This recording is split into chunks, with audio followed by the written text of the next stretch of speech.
आइए हम जो परमेश्वर के राज्य के योग्य है उपदेश शीर्षक के साथ परमेश्वर के वचन का अध्ययन करें। मैं आपको रॉकफेलर के बारे में बताना चाहता हूं। उन्हें व्यापक रूप से तेल के राजा के रूप में जाना जाता है। उनकी कंपनी में एक कर्मचारी था जो हमेशा अपनी कंपनी और उसके तेल उत्पादकों की गुणवत्ता के बारे में डींग मारता था। उन्होंने कहा, गुणवत्ता बहुत अच्छी है और कीमत बहुत सस्ती है। जब कर्मचारी व्यावसायिक यात्राओं पर जाता था तो वह आमतौर पर अपने आवास के रूप में एक होटल का उपयोग करता था। जब भी उन्होंने पंजीकरण डेस्क पर अपने नाम पर हस्ताक्षर किए तो उन्होंने सबसे पहले $4 प्रति बैरल प्रमाणिक तेल लिखा। इतना ही नहीं, जब भी उन्होंने लोगों से बात की तो उन्होंने हमेशा उन्हें बताया कि प्रमाणिक तेल $4 प्रति बैरल है। ऐसा करके उन्होंने एक बैरल तेल $4 उपनाम अर्जित किया। वह जहां भी जाते थे और जिससे भी मिलते थे वह हमेशा एक बैरल तेल $4 के बारे में बात करते थे। तेल की कीमत के बारे में बात करने के बाद ही वह अपनी बातचीत शुरू करते थे। भले ही कंपनी के राष्ट्रपति के साथ भोजन करना आसान नहीं है, लेकिन रॉकफेलर ने उनसे संपर्क किया और उन्होंने एक साथ भोजन किया। राष्ट्रपति से बात करने के दौरान भी कर्मचारी ने कंपनी के उत्पादकों की प्रशंसा की। इसलिए रॉकफेलर ने महसूस किया कि वह कंपनी के उत्पादकों के बारे में बहुत जोशीले हैं। रॉकफेलर यह सोचकर बहुत खुश था कि वह वास्तव में कंपनी के उत्पादों के बारे में जोशीले हैं। कुछ समय बाद कर्मचारी कंपनी के राष्ट्रपति के रूप में रॉकफेलर का उत्तराधिकारी बन गए। उनका नाम जॉन आर्कबोल्ड है। इस कर्मचारी के जुनून ने राष्ट्रपति के दिल को बहुत छू लिया। चाहे वह किसी भी पद पर थे, उन्होंने हर समय अपनी कंपनी के उत्पादों के बारे में बहुत बड़ाई की। कंपनी के राष्ट्रपति बनने के बाद भी उन्होंने मुख्य विषय पर आगे बढ़ने से पहले अपनी कंपनी के उत्पादकों के बारे में डींग मारना जारी रखा। वह इतने जोशीले थे कि उन्हें व्यापार के क्षेत्र में सबसे सक्षम राष्ट्रपति के रूप में पहचाना जाने लगा। आधुनिक शब्दों में वह महान बन गए। यह आर्कबोल्ड के बारे में एक किस्सा है। जैसे ही मैंने इस मनुष्य की कहानी पढ़ी, मेरे मन में एक विचार आया। क्या हम किसी और चीज के बारे में बात करने से पहले हमारे चर्च, हमारे सत्य और हमारे उद्धारकर्ता, हमारे पिता परमेश्वर और माता परमेश्वर के बारे में बहुत अधिक बड़ाई मारते हैं? आज मैं आपको यह कहानी इस कारण से बता रहा हूं ताकि हम यह सोचें कि कौन परमेश्वर के राज्य में प्रवेश करने के योग्य है। जब हम इस मनुष्य का उदाहरण देखते हैं तो हम खुद से पूछ सकते हैं, क्या हम वह जीवन जी रहे हैं जो परमेश्वर के राज्य में प्रवेश करने के योग्य है? यदि हम आर्कबोल्ड की तरह जोश के साथ सुसमाचार का कार्य नहीं करते तो क्या हम इसके योग्य होंगे? उनके उदाहरण ने मुझे खुद के बारे में सोचने का मौका दिया। आज के उपदेश के शीर्षक की तरह आइए हम इस बारे में सोचें कि कौन परमेश्वर के राज्य के योग्य है।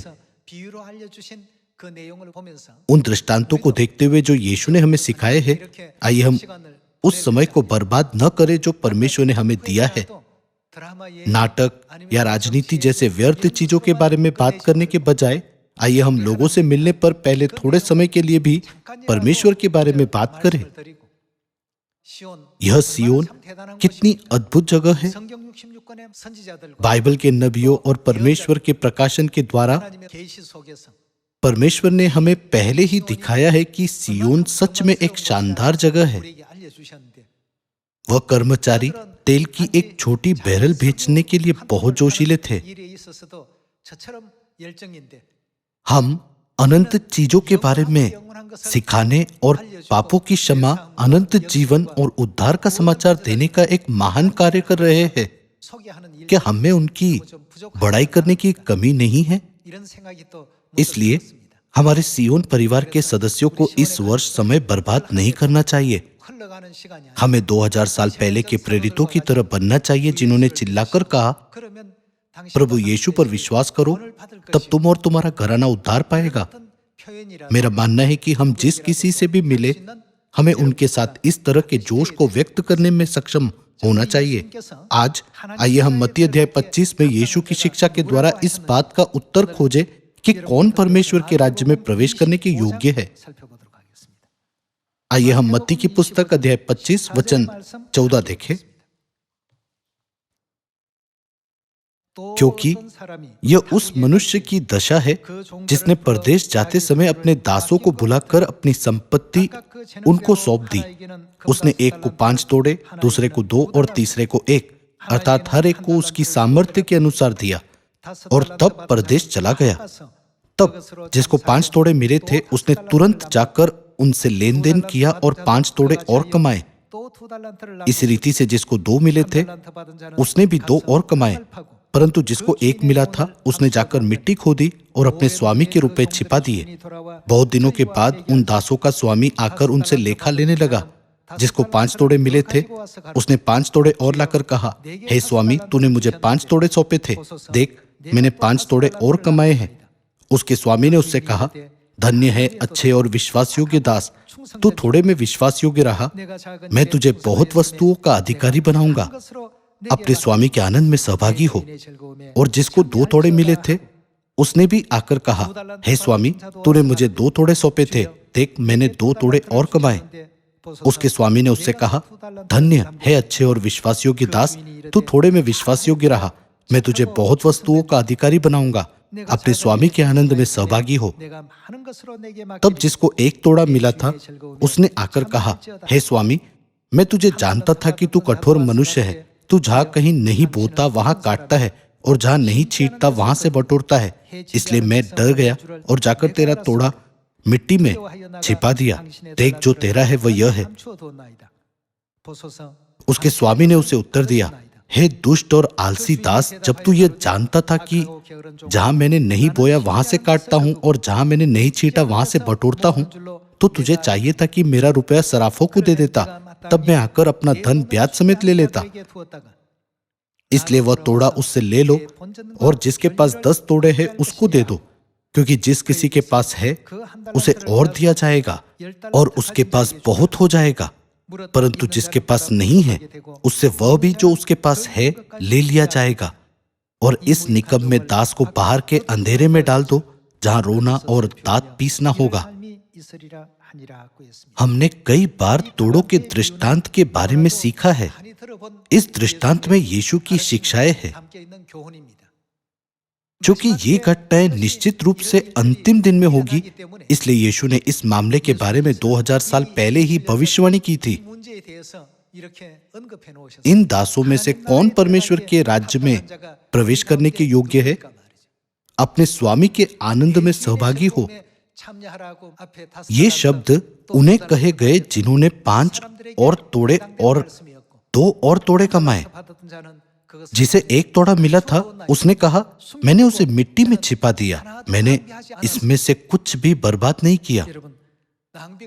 सभी लोगों, भले ही दास ने वह 1 तोड़ा बर्बाद नहीं किया, लेकिन उसके मूल्य के बारे में क्या? अनिवार्य रूप से उसका मूल्य कम हो गया।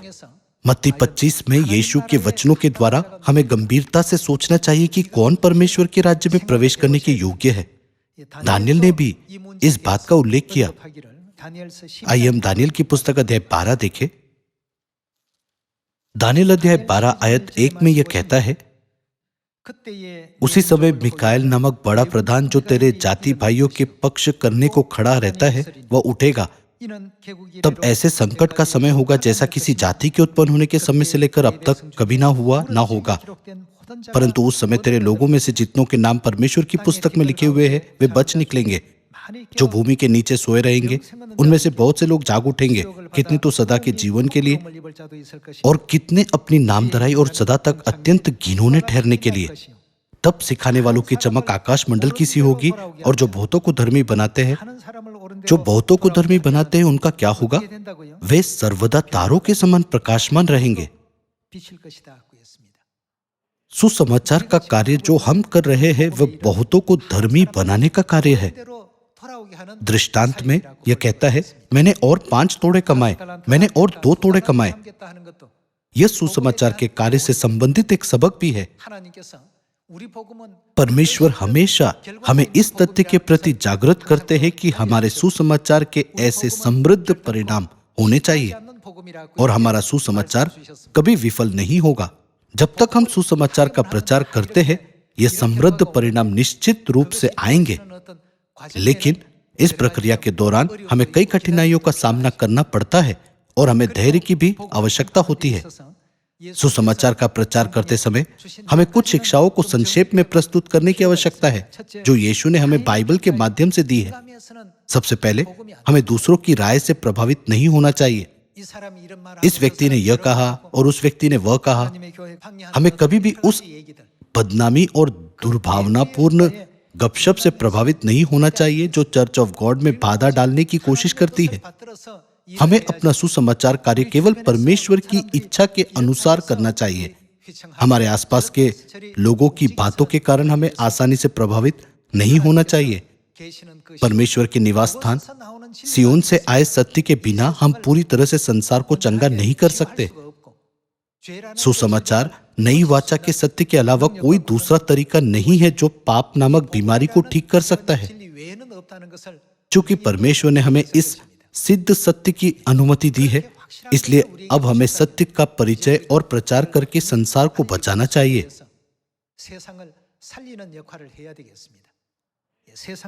जब संसार को बचाने की बात आती है, तो हमें दूसरों की टिप्पणियों या विचारों से प्रभावित नहीं होना चाहिए। दूसरी बात, हमें इस बात पर ज्यादा ध्यान नहीं देना चाहिए कि इस दुनिया में लोग क्या कर रहे हैं।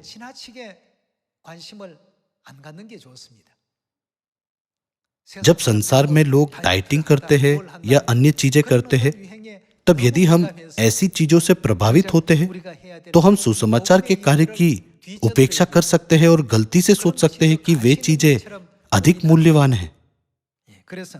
इसलिए बाइबल हमें जगाती है कि हमें इस बात की बहुत अधिक परवाह नहीं करनी चाहिए कि दूसरे लोग क्या कर रहे हैं। अब मैं आपके साथ यह रहस्य साझा कर रहा हूं कि उस व्यक्ति ने 10 तोड़े कैसे प्राप्त किए। दूसरे लोगों की राय से आसानी से प्रभावित ना हो और दूसरे लोग क्या कर रहे हैं इस पर ज्यादा ध्यान ना दो। हमें केवल परमेश्वर के विचारों को देखना चाहिए और विश्वास करना चाहिए कि सबसे मूल्यवान चीज परमेश्वर के कार्य को ईमानदारी से करना है। केवल तभी हम भविष्यवाणियों के अनुसार जी सकते हैं और 10 तोड़े प्राप्त कर सकते हैं। दूसरे शब्दों में, हम परमेश्वर के राज्य में प्रवेश करने के योग्य होंगे। दानियल की पुस्तक में लिखा है, जो बहुतों को धर्मी बनाते हैं वे सर्वदा तारों के समान प्रकाशमान रहेंगे। पिता के युग और पुत्र के युग के पाठों के द्वारा आइए हम जाने कि कौन परमेश्वर के राज्य में प्रवेश करने के योग्य था। आइए हम यह भी जाने कि हमें जो पवित्र आत्मा के युग में जी रहे हैं, परमेश्वर के राज्य के योग्य बनने के लिए क्या करना चाहिए। आइए हम पुत्र के युग में जाएं। आइए हम प्रेरितों की पुस्तक अध्याय 5 वचन 42 देखें। प्रेरितों अध्याय 5 वचन 42 में यह कहता है, वे प्रतिदिन मंदिर में और घर घर में उपदेश करने और इस बात का सुसमाचार सुनाने से कि यीशु ही मसीह है न रुके। यह प्रेरितों के युग में दैनिक सुसमाचार गतिविधियों का एक अभिलेख है। यह लिखा है, वे प्रतिदिन मंदिर में और घर घर में उपदेश करने और इस बात का सुसमाचार सुनाने से कि यीशु ही मसीह है न रुके। क्या उनके कार्य आर्कबोल्ड के समान नहीं थे? वो जिस किसी से भी मिले, आर्कबोल्ड ने हमेशा इस वाक्यांश का उल्लेख किया, 1 बैरल तेल $4, प्रमाणिक तेल। उसके बाद ही उन्होंने मुख्य विषय पर बात की। जैसा कि हम यहां देख सकते हैं, वे प्रथम चर्च के संत हैं, है ना? वे प्रतिदिन मंदिर में और घर घर में उपदेश करने और इस बात का सुसमाचार सुनाने से कि यीशु ही मसीह है, न रुके। पिता के युग में ऐसे लोग थे जिन्होंने यहोवा परमेश्वर के बारे में गवाही दी। पुत्र के युग में प्रथम चर्च के संत थे जिन्होंने यीशु के बारे में प्रचार किया था। तब हमें पवित्र आत्मा के युग में क्या करना चाहिए? आइए हम पुत्र के युग में यीशु के नाम को पवित्र आत्मा के युग में नए नाम से बदले। वे प्रतिदिन मंदिर में और घर घर में उपदेश करने और इस बात का सुसमाचार सुनाने से कि आनसांग होंग ही मसीह है, न रुके। लोगों ने पिता के युग में और पुत्र के युग में उद्धारकर्ता के नाम की घोषणा की। उसी तरह पवित्र आत्मा के युग में हमें कभी भी मसीह आनसांग के नाम की और नई यरूशलेम की महिमा की घोषणा करना बंद नहीं करना चाहिए। इसी कारण एशिया माइनर प्रांत में 7 चर्चों के इतिहास में बाइबल प्रथम चर्च को इफिसुस की कलीसिया के रूप में वर्णित करती है। इफिसुस शब्द का अर्थ क्या है? इसका अर्थ है मनचाहा, सबसे महान, सबसे योग्य और सबसे मनचाहा विश्वास। पूरे इतिहास में इस प्रकार का विश्वास प्रथम चर्च के संतों के पास था। जब हम उनके विश्वास के मार्ग का पता लगाते हैं तो हम देख सकते हैं कि वे प्रतिदिन मंदिर में और घर घर में उपदेश करने और इस बात का सुसमाचार सुनाने से कि यीशु ही मसीह है, न रुके। आइए हम अध्याय 8 पर जाएं। आइए हम प्रेरितों की पुस्तक अध्याय 8 वचन 35 देखें। तब फिलिपुस ने अपना मुंह खोला और इसी शास्त्र से आरंभ करके उसे किसका सुसमाचार सुनाया? यीशु का सुसमाचार सुनाया। यह फिलिपुस की कहानी है जिसने उस खोजे को बपतिस्मा दिया जो कुश देश की रानी कंदाके के सभी खजाने का प्रभारी था। प्रथम चर्च के कई प्रेरितों में से फिलिपुस ने यहां क्या किया? तब फिलिपुस ने अपना मुंह खोला और इसी शास्त्र से आरंभ करके उसे यीशु का सुसमाचार सुनाया। उस समय उद्धारकर्ता यीशु का नाम सामान्य रूप से जाना जाने वाला नाम नहीं था। उस समय उद्धारकर्ता के नाम के रूप में यहोवा के नाम के अलावा कोई अन्य नाम नहीं दिया गया था। लेकिन फिलिपुस खोजे के पास गया, उसे यशायाह नबी की पुस्तक पढ़ते हुए देखा और कहा, क्या तुम जानते हो कि यह बाग किसकी गवाही दे रहा है? उस खोजे ने उत्तर दिया, मैं नहीं जानता कि यह किसके बारे में गवाही दे रहा है, क्योंकि मुझे सिखाने वाला कोई नहीं है। इसलिए फिलिपुस ने उसे यह कहते हुए सिखाया, जिसके बारे में यशायाह नबी गवाही दे रहा है वह यीशु है। इस तरह प्रेरितों के काम 8 अध्याय में फिलिपुस ने यीशु के बारे में प्रचार किया ताकि खोजे उन पर विश्वास कर सके। किसी भी युग में जो परमेश्वर के राज्य के योग्य है वे इस तरह का जीवन जीते हैं। फिलिपुस ने स्वर्ग के राज्य में प्रवेश किया। प्रथम चर्च के सदस्यों ने भी स्वर्ग के राज्य में प्रवेश किया। दूसरे शब्दों में वे परमेश्वर की दृष्टि में योग्य है। आइए हम उस दृश्य को देखें जहां पतरस गवाही देता है कि यीशु ही मसीह है। आइए हम प्रेरितों की पुस्तक अध्याय 4 वचन 11 देखें। प्रेरितों अध्याय 4 वचन 11 में यह कहता है, यह वही पत्थर है जिसे तुम राजमिस्त्रियों ने तुच्छ जाना और वह कोने के सिरे का पत्थर हो गया, किसी दूसरे के द्वारा उद्धार नहीं, क्योंकि स्वर्ग के नीचे मनुष्यों में और कोई दूसरा नाम नहीं दिया गया जिसके द्वारा हम उद्धार पा सके। तब यीशु के पहले आगमन के समय की तुलना में हमारी स्थिति क्या है? यह बहुत आसान है। उद्धारकर्ता का नाम जो उस समय जाना जाता था वह यहोवा था। ऐसे समय में जब लोग यीशु को केवल एक बड़ाई के पुत्र के रूप में जानते थे, प्रेरितों ने निडरता से गवाही दी, यीशु के अलावा कोई और उद्धारकर्ता नहीं है स्वर्ग के नीचे मनुष्यों में और कोई दूसरा नाम नहीं दिया गया जिसके द्वारा हम उद्धार पा सके। उद्धारकर्ता का नाम 1 से 2, 2 से 4, 4 से 8, 8 से 16 और 16 से 32 लोगों में फैल गया। धीरे धीरे यह नाम यहूदिया के हर शहर में फैल गया। वे उद्धारकर्ता के इस नए नाम का प्रचार कर सके क्योंकि उन्हें परमेश्वर पर संपूर्ण विश्वास था। उन्होंने विश्वास के साथ प्रचार किया कि यीशु ही मसीहा और सच्चे मसीह है जो मानव जाति को बचाने के लिए इस पृथ्वी पर आए हैं। उन्होंने अनिच्छा से, भय से या हताशा के साथ बात नहीं की, लेकिन साहसपूर्वक उसके बारे में गवाही दी। ऐसे लोगों को परमेश्वर के राज्य में प्रवेश करने के योग्य माना गया था। जैसा कि दानियल अध्याय 12 में लिखा गया है, वे वह थे जो बहुतों को धर्मी बनाते हैं और उस महिमा को प्राप्त करते हैं जो सर्वदा तारों के समान प्रकाशमान रहेगी।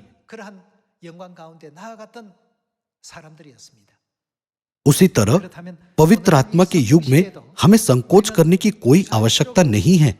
ऐसा इसलिए है क्योंकि बाइबल में उद्धारकर्ता के नाम की भविष्यवाणी की गई है।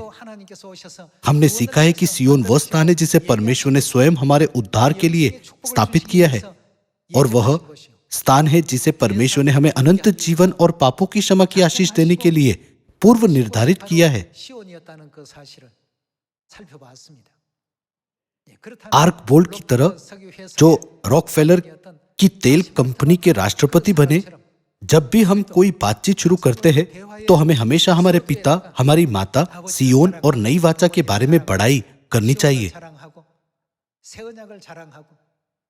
कोई फर्क नहीं पड़ता कि आप किससे मिलते हैं। यदि आप पहले इसे करते हैं तो संभवतः आपको एक उपनाम मिलेगा जैसा उन्हें मिला था।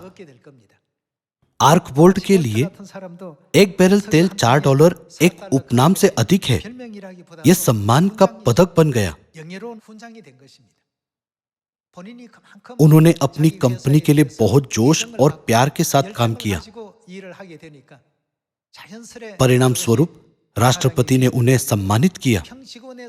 भले ही उन्होंने एक साधारण कर्मचारी के रूप में शुरुआत की, लेकिन अंत में वे एक तेल कंपनी के राष्ट्रपति बने। आत्मिक दुनिया में भी ऐसा ही है। आत्मिक रूप से जिन्होंने 2 और तोड़े कमाए हैं वे 2 तोड़ों के योग्य है, और जिन्होंने 5 और तोड़े कमाए हैं वे 5 तोड़ों के योग्य है। क्या यीशु ने यह नहीं कहा कि वह हमारे लिए भी ऐसा ही करेंगे? फिलिपुस ने यीशु की गवाही दी और पतरस ने यीशु की गवाही दी। प्रेरितों अध्याय 16 में एक ऐसा दृश्य है जहां प्रेरित पौलुस ने भी यीशु की गवाही दी। पवित्र आत्मा के युग में हमें किसकी गवाही देनी चाहिए? हम अतीत के माध्यम से इसका उत्तर पा सकते हैं। आइए हम प्रेरितों की पुस्तक अध्याय 16 वचन 31 देखें। उन्होंने कहा, प्रभु यीशु मसीह पर विश्वास कर तो तू और तेरा घराना उद्धार पाएगा। यहां भी जब प्रेरित पौलुस जेल में था तो उसने परमेश्वर का स्तुति गान किया। अचानक एक ऐसा भीषण भूकंप आया, सभी की जंजीरें ढीली हो गई और जेल के दरवाजे खुल गए। दरोगा यह सोचकर चौंक गया, सभी कैदी भाग गए होंगे, इसलिए उसने अपनी तलवार निकाली और खुद को मारने पर था, लेकिन पौलुस और सिलास ने उसे रोका। दरोगा ने सोचा, ये लोग सामान्य लोग नहीं हैं। अलौकिक घटनाओं से भी उनकी मदद की जा रही है। अवश्य ही कोई महान परमेश्वर उनकी रक्षा कर रहे होंगे। इसलिए दरोगा ने उनसे पूछा, हे सज्जनों, इस युग में उद्धार पाने के लिए मुझे क्या करना चाहिए? उन्होंने कहा, प्रभु यीशु मसीह पर विश्वास कर तो तू और तेरा घराना उद्धार पाएगा। उस समय दरोगा उन्हें अपने घर में ले गया। उसने सभी घावों को धोया और उनके सामने भोजन परोसा। बाद में उसने और उसके घराने ने बपतिस्मा लिया और उद्धार पाया। अब हम प्रथम चर्च का ऐसा अद्भुत कार्य देख सकते हैं। हम महसूस कर सकते हैं कि प्रथम चर्च के संत हमेशा यीशु के बारे में प्रचार करते थे, जिन्हें उस समय लोग मुश्किल से जानते थे। फिलिपुस ने खोजे से कहा, यीशु पर विश्वास कर। पतरस ने भी कई लोगों के सामने प्रचार किया कि यीशु के नाम के अलावा परमेश्वर ने हमें कभी कोई दूसरा नाम नहीं दिया जिसके द्वारा हम उद्धार पा सके। प्रेरित पौलुस ने दरोगा को क्या प्रचार किया? प्रभु यीशु मसीह पर विश्वास कर तो तू और तेरा घराना उद्धार पाएगा। आज पवित्र आत्मा के युग में यीशु का नाम व्यापक रूप से जाना जाता है, लेकिन प्रथम चर्च के युग में यीशु का नाम मुश्किल से जाना जाता था और ना ही लोग जानते थे कि यीशु कौन है। वे ऐसे युग में यीशु के बारे में प्रचार कर रहे थे। पवित्र आत्मा के युग में हम सभी को मसीह अनसंग के बारे में प्रचार करने का मिशन दिया गया है। इस युग में क्या कोई अन्य नाम है जिसके द्वारा हम उद्धार पा सकते हैं? कोई अन्य नाम नहीं है जिसके द्वारा हम उद्धार पा सकते हैं। हम मसीह अनसंग और नई यरूशलेम स्वर्गीय माता के बिना उद्धार नहीं पा सकते हैं। इसलिए हमें मसीह अनसंग स्वर्गीय माता, सियोन, नई वाचा, फसह और परमेश्वर के पर्वों का प्रचार करना चाहिए। यदि हम सामरिया में और पृथ्वी की छोर तक इन संदेशों का प्रचार करने की आदत बना ले, तो क्या परमेश्वर हमें स्वर्ग में राजपदधारी याजक का पद नहीं सौंपेंगे? आइए हम परमेश्वर के राज्य के योग्य बने। एक और आयत पढ़ने के बाद मैं उपदेश समाप्त करना चाहूंगा। आइए हम दूसरा थिस्सलुनीकियों अध्याय 1 पर जाएं। आइए हम दूसरा थिस्सलुनीकियों अध्याय 1 आयत 4 देखें। यहां तक कि हम आप परमेश्वर की कलीसिया में तुम्हारे विषय में घमंड करते हैं कि जितने उपद्रव और क्लेश तुम सहते हो, उन सब में तुम्हारा धीरज और विश्वास प्रकट होता है। यह वह बातें हैं जिनका हम सुसमाचार का प्रचार करते समय अनुभव करते हैं। यह दुख के सच्चे न्याय का स्पष्ट प्रमाण है कि तुम परमेश्वर के राज्य के योग्य ठहरो, जिसके लिए तुम दुख भी उठाते हो। जब हम सुसमाचार का प्रचार करते हैं तो कुछ कठिन परिस्थितियां हो सकती है। आइए हम इन सभी परिस्थितियों पर विजय प्राप्त करें ताकि हमें परमेश्वर के राज्य में प्रवेश करने के योग्य समझा जा सके। यदि हम विभिन्न कारणों से हिचकिचाते हैं तो इस वर्ष हमें अपने सभी भय और अनिच्छा को दूर करके प्रचार करना चाहिए। प्रचार करने का मुख्य उद्देश्य लोगों को सत्य के बारे में बताना है। परिणाम स्वरूप हम उतने ही फल उत्पन्न करेंगे जितना परमेश्वर अनुमति देते हैं, है ना? आइए हम सभी ऐसा लक्ष्य निर्धारित करें। मैं 1 महीने में कितने लोगों को सत्य का प्रचार करूंगा? बातचीत में कितनी बार मैं परमेश्वर के बारे में बड़ाई करूंगा? जब हम कोई उपदेश सुनते हैं तो हमें प्रचार करने का मन करता है, लेकिन जब हम चर्च से निकलते हैं तो ये सभी एहसास व्यर्थ हो जाते हैं। हमें इस प्रकार का विश्वास नहीं रखना चाहिए। नई वाचा का सिद्धांत न केवल वचन को सुनने के द्वारा बनाया जा सकता है, बल्कि इसे सुनने और व्यवहार में लाने के द्वारा भी बनाया जा सकता है। आइए हम परमेश्वर को इस तरह की कई प्रार्थनाएं चढ़ाएं।